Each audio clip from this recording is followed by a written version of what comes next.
I'm Dan, co-founder of Grit Performance, and today's guest on the Grit Performance show is our Director of Programming and Chief Sports Engineer, John Sinclair. So he's the mastermind behind all of the exercise programming that you see on our platform. And today we're going to talk a little bit about John's athletic background and, of course, his background in coaching young athletes for the last 20 plus years, and why we really started Grit Performance and some of the issues that we're trying to combat by building this Grit platform and giving world-class exercise coaching to athletes all over the world. So enjoy the show. Please leave your comments. Like our Facebook page. This is where all of our content here goes down. And look forward to seeing you soon. Bye. So welcome, John. Thanks for having me, Dan. All right. Well, I want to start out, John, like I start out with all our guests, and just give me a little bit of background on you, and in particular, your kind of background in sports and growing up, and how did you use sport growing up? Okay. Well, I grew up in a small town in Saskatchewan called Lucky Lake, Saskatchewan, and there wasn't really a whole lot to do there other than to get out and run around and play. So between living in another town called Beachy, that's where I started my elementary school, was in Beachy, Saskatchewan. And then in grade 5, I moved like 20 minutes down the road to Lucky Lake, Saskatchewan. And so that community was really driven. It's a farming community. And so my dad worked in the grain elevator. My mom is a registered nurse, and it was big farming community. So the farmers everywhere, and sport was kind of like the thing that kept everybody out of trouble. So I was fortunate enough. My dad was a really good baseball player, and he worked with he was part of the senior men's baseball team. So he had access to all the baseball equipment. And then he also, because it was a small community of 300 people, just about everybody has access to the rink and knows the rink attendant off by first name, and everybody knows everybody. So we had access to go to the rink and skate as much as we wanted. I always joke that we would even skate between periods of the other kids games, and we'd skate around the Zamboni. That was back when no one cared if you got hit by a tractor or not. But really, I grew up, playing sport all my life. When I got into high school, I competed in 11 different sports in the same year, and I would do that over and over again. And so my life was really directed around sport and activity, because I didn't really want to be a farmer. So I elected to, I got fortunate enough to apply to the University of Alberta. And when I got to the University of Alberta, I went there to study physical education. And so my degree's in physical education. And from there, I kind of was on the path of athletic therapy and kind of the sport performance path.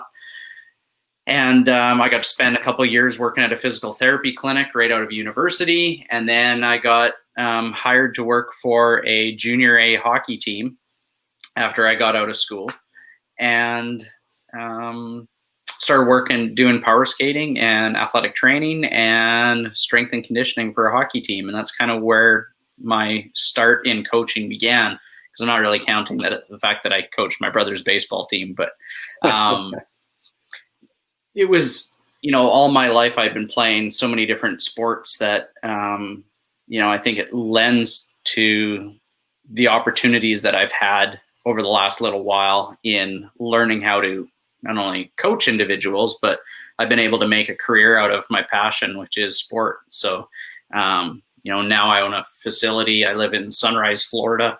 I'm a co-owner of a facility down here in Sunrise, Florida, and where I spend all my day coaching young developing athletes. So it's a pretty cool place. It's been a long road. I've been doing this for over 25 years now as a coach, and learning every day, and get the opportunity to apply it to really great kids and help them get onto their next path, which primarily down here in South Florida is getting kids ready to get accepted into college programs.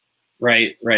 So as director of performance for Grit, we, just so everyone knows out there, John's the one who is programming our entire platform. So any exercise or workouts or work-ins you're going to see on that platform are coming from John. But I'm just curious, John, if you could let the folks know some of the folks you've worked with in the past in this space, just to kind of give an overview of who it is that's developing these programs for our athletes. Yeah, sure. So I guess probably my first kind of job was working with a junior A hockey team. And then I ended up working with the University of Alberta Golden Bears, more as an athletic trainer's assistant, and then graduated into starting to work in the private sector for a while. So I worked with some pro athletes, amateur athletes, Olympic and Paralympic athletes. And then I had the opportunity to become a strength and conditioning coach for the Toronto Roadrunners. I did that virtually, so I would write all the programming while I was living in Edmonton, while the team was in Toronto. And then during the NHL lockout, the team moved from Toronto over to Edmonton, and I became the strength and conditioning professional for the Edmonton Roadrunners during the NHL lockout year. I think it was of 04, 05, yeah, or 05, 06, something like that. And then I also got the opportunity to work with the Edmonton Rush when now they're the Saskatchewan Rush of the National Lacrosse League. They were in Edmonton, so I got to coach them for, I think, 2 years. And as part of, being part of those teams, I got to work with some really phenomenal athletes. So I got to coach Jarrett Stoll and Mike Bishai and Nate DiCasmero and Rafi Torres, and there's lots of guys on that team that went on to play. Toby Peterson, they went on to play in the NHL. And then in the National Lacrosse League, I would say probably the most talented and goofy guy I ever got a chance to coach was Jimmy Quinlan from the Edmonton Rush. This was a guy that was not only probably the hardest worker on the team, but he also was one of the most talented lacrosse players I ever watched, and he was also the clown. So that was like a rare combination that you have, like the most talent, the hardest working, and also the clown in the room, Right. So he was a really special guy, and he was coaching. Last time I checked, he was coaching the defense for and transition for the Saskatchewan Rush when they were winning their championships down there. Cool. And then when I came down to Florida, I got the opportunity to work with some professional tennis players while they were still developing, and then they entered into the professional tennis world. I've had the opportunity to coach over just a 1 month period. I coached Alina Svitolina of the WTA and helped her kind of rebound the last bit of her tennis season. And after a month of coaching with me, she won the WTA finals, and which is kind of like the fifth major, if you will, of a tennis championship. Yeah. It's the last tournament of the season, so only the top 8 women in the world play in that particular tournament. And she did that in Singapore and won it, which was pretty cool. That was my first experience of actually coaching a professional tennis player for a particular tournament, so it was pretty fun. So yeah, I've had lots of opportunities to teach different people in different sports, and be able to coach and program for them, whether they're developing or if they're already at the professional level. So yeah. Awesome. And right now I work with a lot of kids that have now jumped into college programs. So I'm really proud of the fact that we've got some kids now into some military academies. So I have one tennis athlete that I coach that is now part of West Point, so the U.S. Army at West Point. And just the other day, one of the kids that you'll probably see on my Instagram and stuff like that, Gunnar Schwartz, he just got committed to the U.S. Naval Academy. So wow. Getting the opportunity to do some stuff, getting kids prepped for the military has been pretty cool too. That's amazing. Well, and that's a good segue into my next question that I kind of want to get into the Grit Performance platform. But let's just start with working with so many young athletes. I know you and I have talked in the past about some of the issues that we've seen in the industry or just in the ecosystem itself around how some of these young athletes are training, how they're getting advice from coaches, whether the coach has their best interest in mind when they're giving that advice, all of those things. So what type of issues are you kind of seeing right now in that space? And then we'll jump on how Grit's going to try and solve some of these problems. But what are the issues you're seeing right now?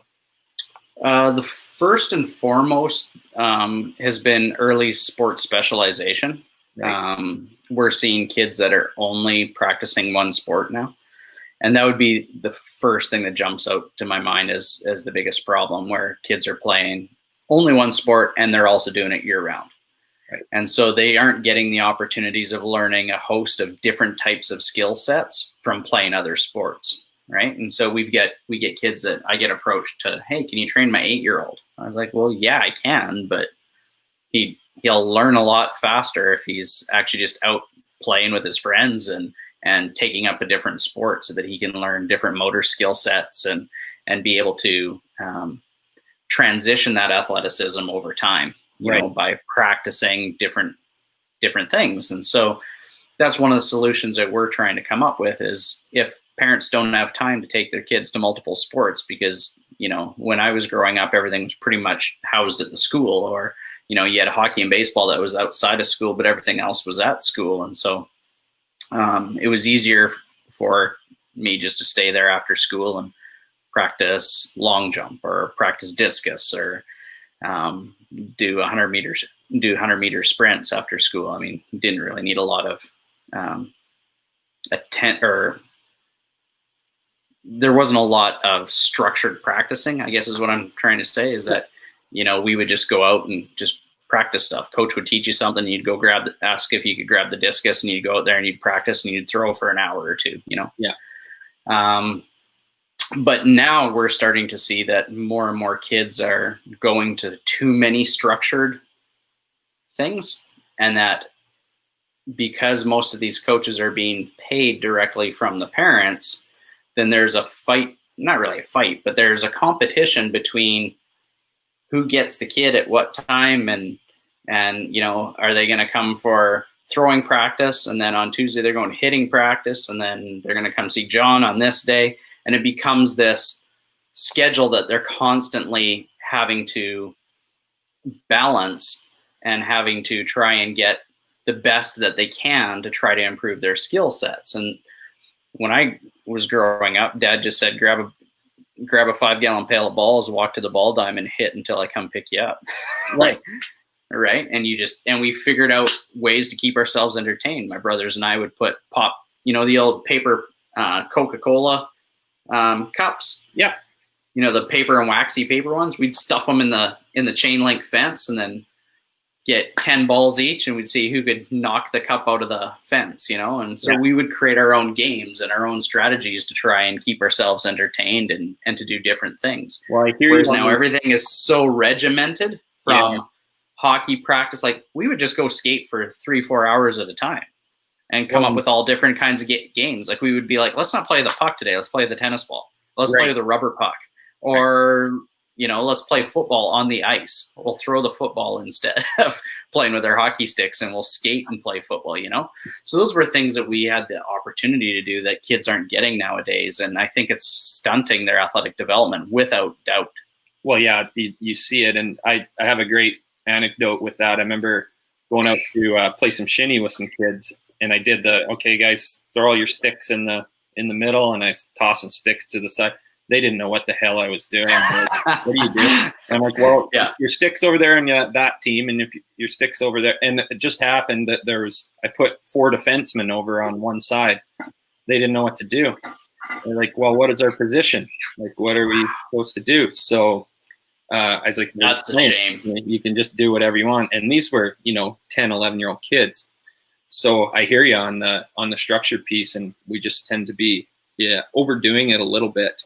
Well, and you're even seeing it in pro hockey now too. So if you actually watch the game, you'll see that guys just look like they're like this. Yeah. This is the way that they've been taught to play, right? And then if it's outside the way they're taught to play, they're kind of lost. Yeah, they've lost the creativity to. I mean, the really great ones will still know how to find time and space, but it gets kind of frustrating watching people just slap around at a puck because they don't know how to create space. They put it into one area of the rink and just slap it around until the puck comes out and someone happens to be open for a pass. So, I think the lack of creativity is hitting these guys once they are talented enough to get to that level. It's challenging for them because everything they've learned has been so structured that most sport is played in a chaotic environment, right? And so if you have organized chaos and it's too organized and structured, that when chaos ensues, it's hard to adapt to it if you've never been allowed to adapt. Because if you're constantly being taught, I need to follow this strict strategy, well, anything that falls out of that strategy, if you aren't trained to be able to adapt to that and be able to pick things up on the fly and be able to create on demand, you're going to have struggles. And it's not only just how we play the game, but it's even biologically. If your body doesn't know how to create on demand and be able to recognize being out of control, that's when injuries ensue. And so I spend a lot of time doing rehab with young athletes that have tore ACL tears or ulnar collateral ligament tears in their elbow. And it's because they haven't been conditioned and prepared in their development to be able to handle chaos and unpredictability. Yeah. Yeah. Well, and that's another great segue into my next question. And let's get into let's talk a little bit about athletic development and training itself. As you know, I did a bit of a tour around the Rocky Mountains here, speaking with a lot of coaches and parents. And one of the big things that really came up was my son or daughter has been in this sport for 4 or 5 years, and they've had 7 or 8 different coaches that have told them sort of 7 or 8 different things around how they should be training.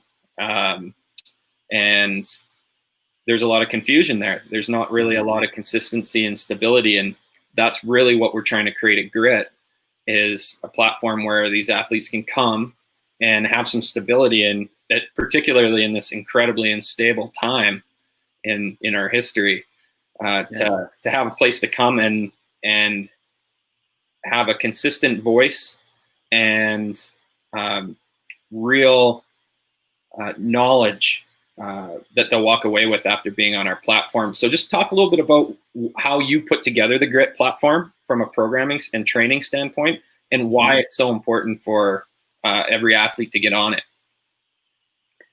Well, the biggest challenge that we've always had is that, like you're saying, where there's competing ideologies of development.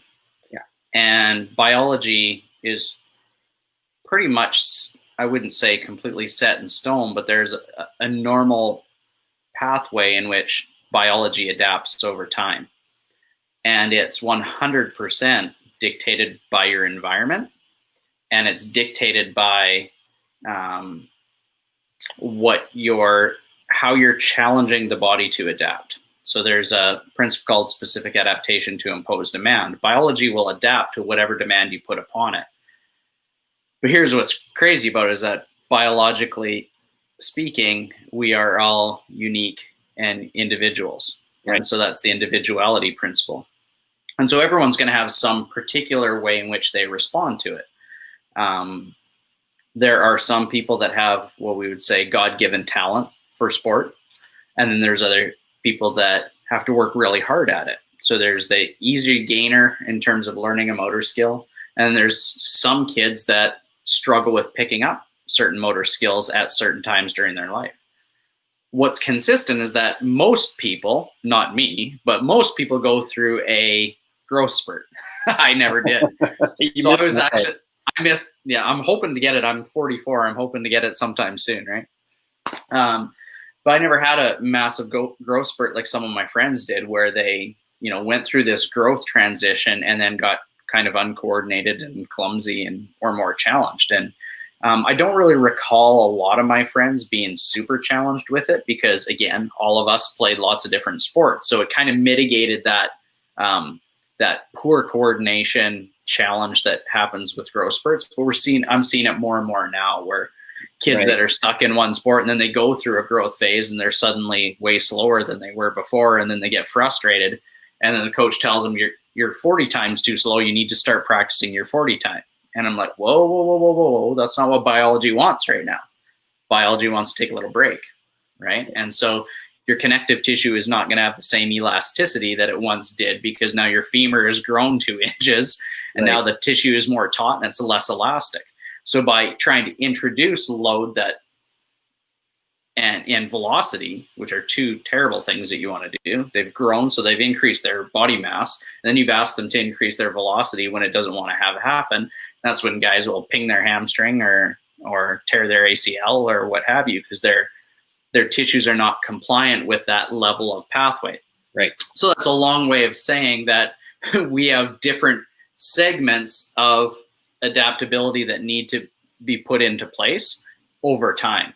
So we have 4 different flags or summits on this mountain, if you will, that you have to get to. And the first one, and we call it get going. And that's really about teaching your body some kinesthetic awareness. So being aware of where I am in time and space, and that my body can be very efficient at moving just my body weight in time and space. And then improving coordination skills and motor skills and sport-specific skills all kind of fall into that first kind of flagship program that we put in. From there, we go to the next flag, and it's called Ramp Up. And that program is really driven around, we're going to start to increase the complexity and challenge of the movement skill itself and start to introduce some load. And so you've now spent some time, possibly it could be a year for you, it could be 2 years for you at our Get Going program, depending on your age and your movement ability. And we have an onboarding process that people will get to answer questions and kind of get an idea of where they're going to start off on the mountain, right? And then we go into the next one, which is slightly increasing complexity of movement, but not so much that, because usually those people that fall in that range are those people I'm talking about that are going to be starting to go through some of those growth spurts. So we want to try to improve a couple things. One is elasticity of the connective tissue system, because when we go through growth spurts, we lose elasticity.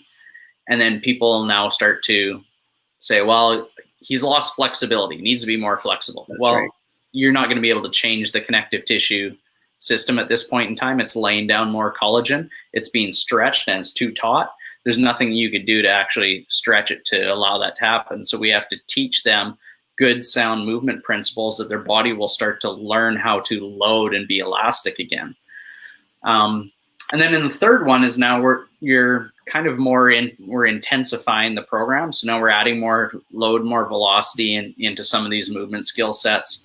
And again, like, it's still trying to take your athleticism to another level. So we're going to start to put in all the coordination patterns that we've been building over this period of time, and now be able to do multi-sensory things at the same time with it. So I have a rule. It's not really a rule, but it's a definitive statement to say is that you can't play sport without having good eyes, good hands, and good feet, right? Like, there isn't a sport you can't play without your hands, feet, and your eyes working together. So we want to be able to challenge that capacity to be able to do multitude of different types of movement skill sets, and then combine that with velocity and load. Right. And then our last one is really designed for those people that are probably playing already at an elite level. They're maybe at, if we're using hockey as an example, they're probably at a AA or AAA level of hockey, or they're into their junior or college or pro level. And these are the kinds of athletes that, they probably spend most of their time just in that one sport, although most athletes do, but really dedicated to it. So we have to have more of a seasonal approach to it. So we want to be able to have them go through a training that would happen in their season, Right. But then what would they do in the off season, and what is their transition season, so that we can prepare them to be able to take care of the rigors that come from playing only one sport and competing in one sport at a very high level. And so we have to balance how much training we do with how much recovery we do, right? Excuse me. And so what we've done is we've tried to balance out, well, here's your training program or workout of the week, and then we have a work in of the week. So a work in is basically a recovery session, how to build energy back to the body and let it recover. Because with any training bout or any training stress that we do, the body is going to break down from it. So whatever we take out of the body, we got to put back in. And so that's how we balance it out with the training. So there's a little kind of example of how we would take you from onboarding with the platform, and then how we would take you through a stage of development, which could be from the time you're 12 years old to the time you're in your mid-20s. It really just depends on where you want to go on this path, because sport itself is something that you can do for the rest of your life if you are willing to listen to the body and let it be able to recover.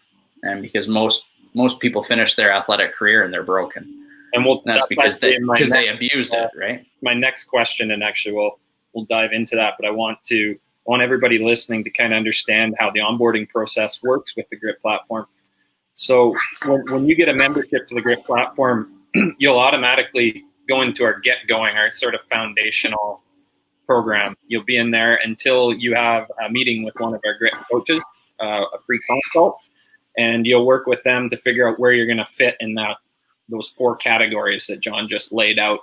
And then once you're in the platform, you'll get a weekly workout and a weekly work in that you can follow along. And you'll find your favorites and probably go back to them and keep progressing along.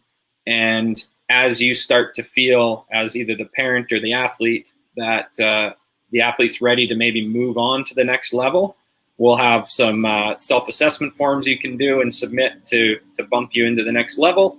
Or you can go ahead and book a session with one of the Grit coaches, and they'll do an assessment with the athlete, which is probably the better way to go, to be honest, and see if they're ready to kind of progress into that next level. So the platform itself is going to give you access to all these workouts and work-ins, and then of course you'll have the ability to get one-on-one coaching from Grit coaches if it is something that you want to pick up on. So, sorry, John, I sort of cut you off as you were moving into the next piece there. Do you just want to continue on? No, thanks, Dan. That was a perfect segue, actually. Our challenge that we're having with, I think, trying to get the kids to, I would say, how do I say delicately, try to get them to one destination so they can get a consistent message, is that we have conflicting ideologies on what's happening from different coaches all over the world. That's right. And so we're not saying that we're right and they're wrong. What we're saying is we're going to have a consistent developmental message and pathway for your son or daughter.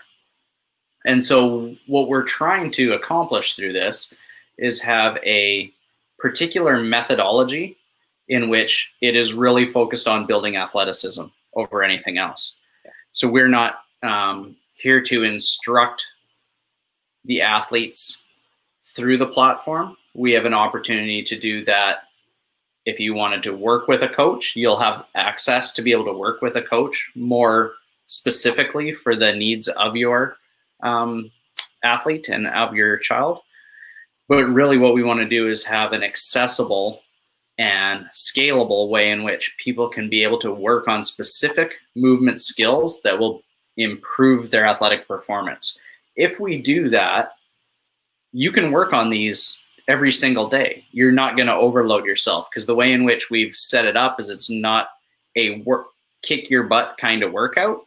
It is still a workout. It's still going to be a challenge, but it's a challenge because it's based on the actual movement skill sets themselves.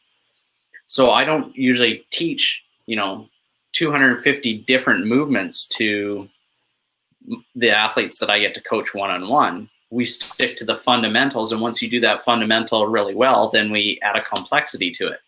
So there's going to be a graded exposure over time in the smart dosage that will allow the athlete to be able to develop in a safe way.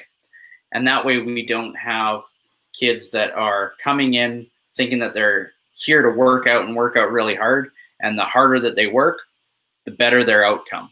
That's one ideology we need to squash in sport. It's not how hard you work.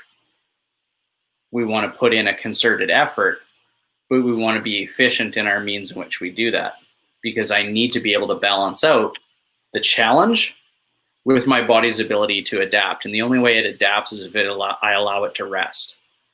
And so what we're having is, if we have kids that are constantly going to 4-hour tennis practices in 90-degree heat, which is what we see down here, right, then their opportunity for adaptability at a biological level is suppressed.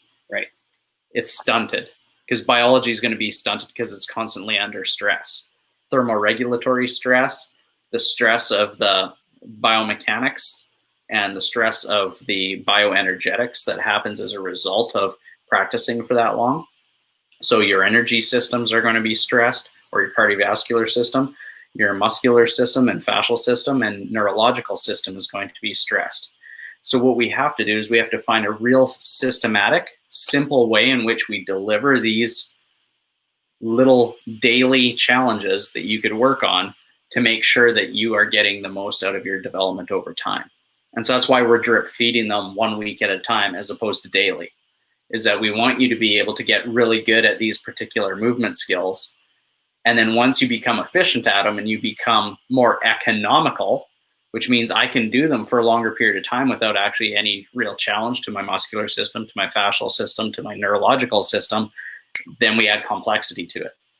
And so it's a really easy, scalable way that we can teach athleticism so that we get efficient, economical outcomes for the kids. Right. That's a great way to put it. And so let's just say I'm, a father of an athlete, and I want to put him on the Grit platform. What are my expectations? I don't know what each particular person's expectations are, because that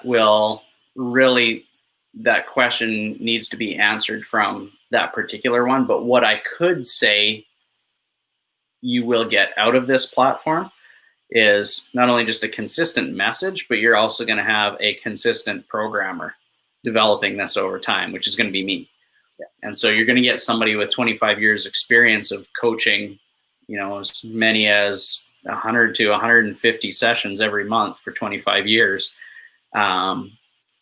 developing these programs, implementing these particular sessions for people in a fun way that's really easy to be able to handle. So it will be accessible. You'll be able to do it off your phone, right? So they'll be able to click on it and be able to do it anywhere, whether they're in their park or they're in their backyard or in their basement. They'll be able to do these just about anywhere.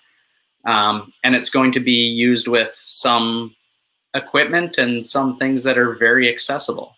And so if I was to say to that dad, if you really wanted to help your child develop in a way that they're not getting it from their sport, and they're not getting it from physical education because that's being cut in schools, and they're not getting it from the ability to go play with their friends and just learn and do things, this would be your next best option.